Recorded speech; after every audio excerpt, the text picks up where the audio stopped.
थोड़ा विचार कर, क्योंकि जो दूसरों के दुखों में मदद करते हैं, जो दूसरे के काम में आते हैं, जो दूसरों की सेवा करते हैं, उन्हें ही तो लोग याद करते हैं, उन्हीं की तो एक कथाएं चलती है।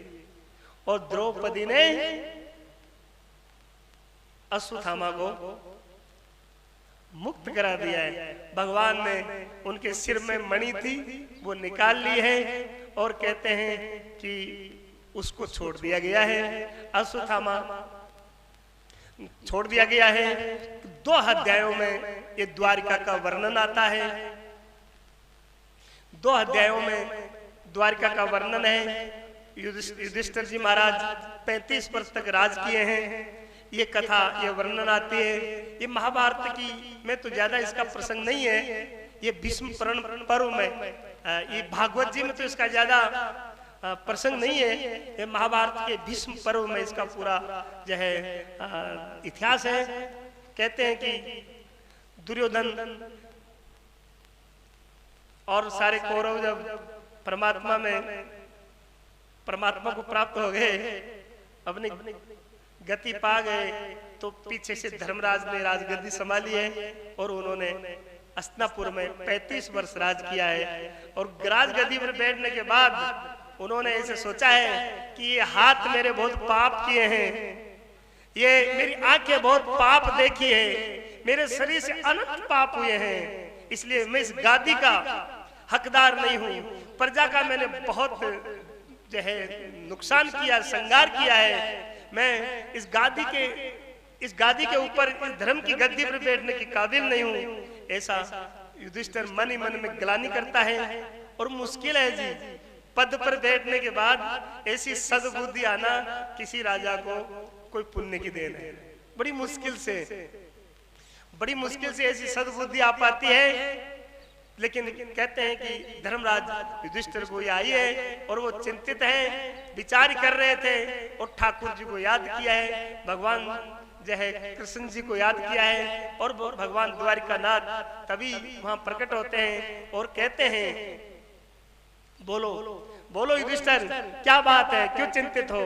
तो कहते हैं कि वो अपने आप को बहुत ही दुखी, चिंतातुर और व्याकुल, असंतोषी सिद्ध कर रहा है, बता रहा है। बोले प्रभु मैं बहुत दुखी हूँ। तो कहते हैं कि अभी कुरुक्षेत्र में भीष्म जी बाणों की सैया पर लेटे हुए हैं और उस धर्मराज के इस दुख को, इस असंतोष को मिटाने के लिए भगवान खुद ही जो है दादाजी के पास लेके जाते हैं। और वहां पर भगवान जो है जब युधिष्ठिर को भीष्म जी के पास यहाँ ले जाते हैं, धर्म क्षेत्र में, युद्ध क्षेत्र में, कुरुक्षेत्र में, तो कहते हैं कि ये बात सुन करके वहां बहुत बड़े बड़े महात्मा भारद्वाज, सुमंत, गौतम, असित, वशिष्ठ, चमन, मेश्वामित्र जी, वामदेव जी, पाराशर,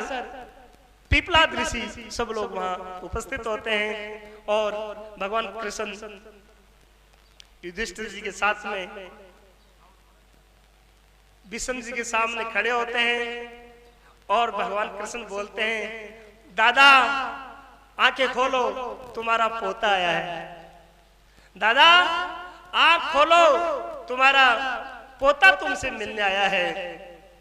तो कहते हैं कि भीष्म जी ने जब अपनी आंख खोली तो सामने पद्म, चक्र, कुंडल, किरीट, विशाल दिव्य तेज पुंज प्रकाश सामने देखा है। और भीष्म जी ने लेटे लेटे स्तुति की है, विष्णु सहस्त्र नाम पढ़ा है और कहा प्रभु मैं असमर्थ हूँ खड़ा होकर के आपको प्रणाम करने में, नमस्कार करने में, आपकी सेवा पूजा करने में, प्रभु मुझे माफ कर देना क्योंकि मैं खड़ा नहीं हो सकता। और सोते सोते भीष्म जी ने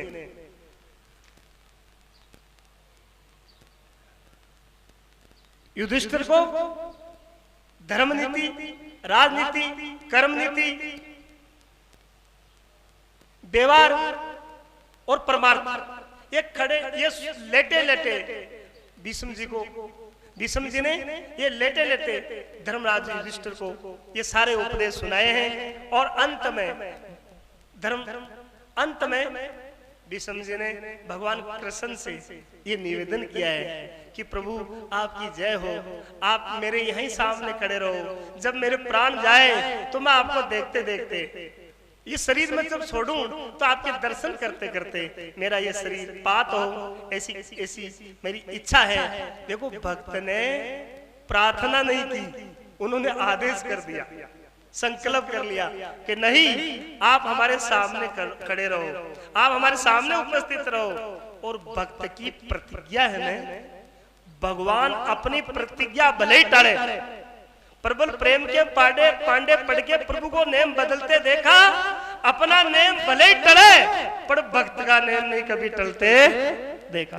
और भीष्म जी ने लेटे लेटे भगवान कृष्ण से कहते हैं कि हे प्रभु, आपने प्रतिज्ञा की थी महाभारत के युद्ध में, आपने प्रतिज्ञा की थी कि मैं शस्त्र हाथ में नहीं लूंगा, आपने प्रतिज्ञा की थी कि मैं शस्त्र हाथ में नहीं लूंगा और बिना ही शस्त्र के इस भूमि का भार हरूंगा।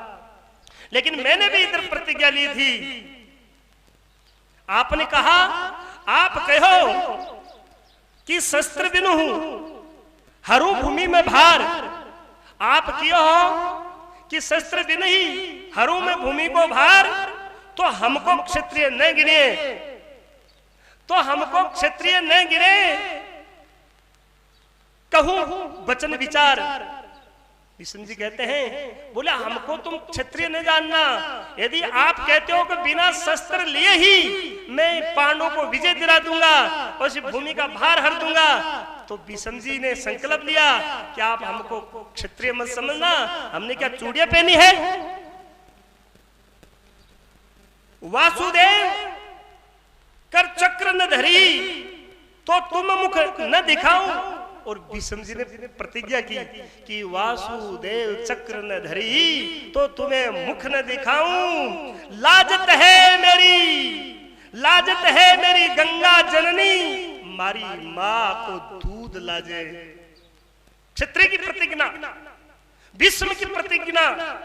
भीष्म जी ने ऐसी प्रतिज्ञा की है कि वासुदेव करना हाथ का है, वासुदेव कर चक्र न धरी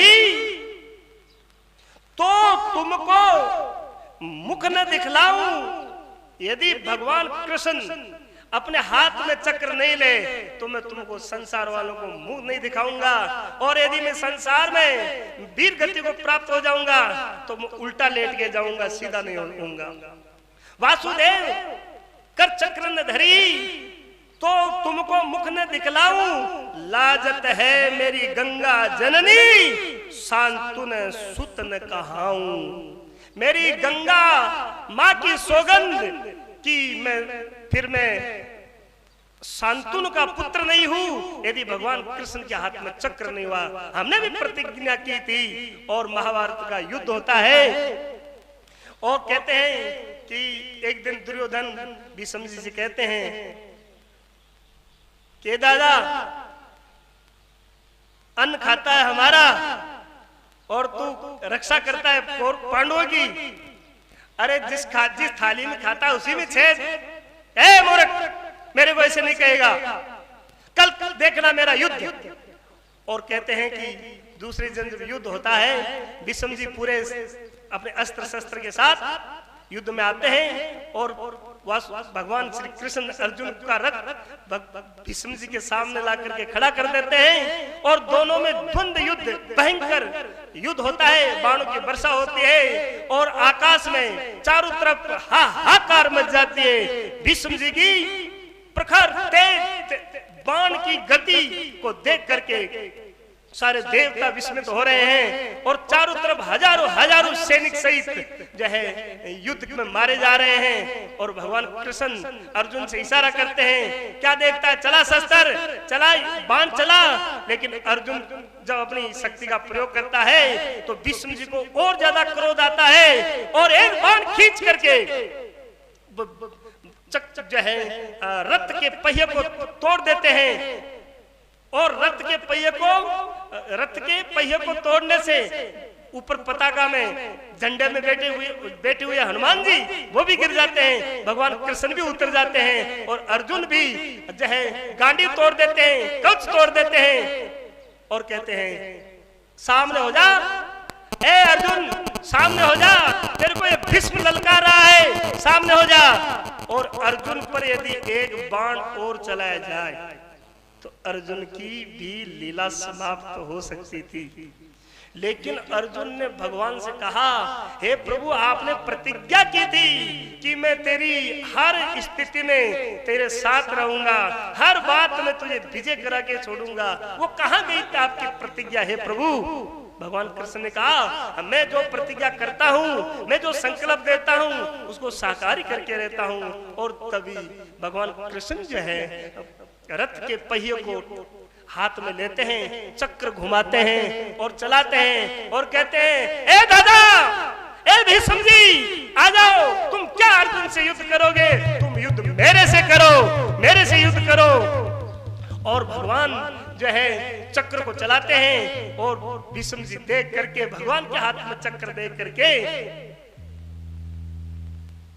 अपनी गांडी धनुष को गिरा देते हैं, रथ के नीचे उतर जाते हैं, हाथ जोड़ करके खड़े हो जाते हैं, हे प्रभु मैं आपको जानता हूँ, आप पार ब्रह्म सच्चिदानंद स्वरूप साक्षात ब्रह्म है। मैं इस बात को अच्छी तरह जानता हूँ कि मैं क्या आपको दुनिया में कोई भी युद्ध में जीत नहीं सकता, लेकिन मेरी तो प्रतिज्ञा थी कि मैं आपकी प्रतिज्ञा थी कि मैं महाभारत के युद्ध में शस्त्र नहीं लेऊंगा, और मेरी प्रतिज्ञा थी कि लाजत है मेरी गंगा माता, लाजत है मेरी गंगा जननी, सांतुन सुत कहा हूं। मैंने संकल्प किया था कि मेरी गंगा माँ की लाज है और मैं शांतनु का यदि पुत्र हूं तो तुम्हारे हाथ में चक्कर लेकर के रखूंगा, और आपने चक्कर लिया है, बस मेरी प्रतिज्ञा पूरी हुई है। ऐसो को जगमाई, ऐसा कौन दुनिया में है जो इतना उदार हो, ऐसा कौन प्रभु के अलावा कौन हो सकता है कि भक्त की प्रतिज्ञा रखने के लिए भगवान अपनी प्रतिज्ञा को रख ले। डारी चक्र हरि हंस पर्यो, डारी चक्र हरि हंसी पड़ो, डारी चक्र हरि हंस पड़ो, उतर दियो ब्रजराज, उतर दियो ब्रजराज, तजी प्रतिज्ञा मोरी तोरी प्रतिज्ञा। हे प्रभु आपने चक्र हाथ में लेकर के भक्त की बात को रखा, आपकी प्रतिज्ञा को तोड़ी और भगवान कृष्ण ने चक्र फेंक दिया है। और भीष्म जी से कहते हैं कि नहीं, मैंने कोई शस्त्र नहीं लिया है। अरे प्रभु जो हाथ में, मैंने कोई शस्त्र नहीं लिया। अरे प्रभु जो हाथ में दूसरे को मारने के लिए कोई चीज ली जाए वो शस्त्र ही तो है, वो शस्त्र तो होता है। और कहते हैं कि ये कथा हमको समझाती है कि भक्त की दृढ़ प्रतिज्ञा होनी चाहिए। भगवान भक्त की इच्छा, अपनी इच्छाओं को दमन करके भी भक्त की हर बात रखते हैं। ऐसा हमें इस कथा से मिलता है कि दुनिया माने नहीं मनाने, दुनिया माने चाहे न माने, हमको भी नहीं मनाना, केवल ज्ञानी भक्त जिज्ञासु जिनको हमें सुनाना, जो परमात्मा पर विश्वास करते हैं, आस्था रखते हैं, अर्थात जो दृढ़ आस्था रखते हैं, तो कहते हैं, इतिहास कहते हैं, अनुभवी महापुरुष कहते हैं, संत कहते हैं कि भगवान अपनी प्रतिज्ञा भले टूट जाए पर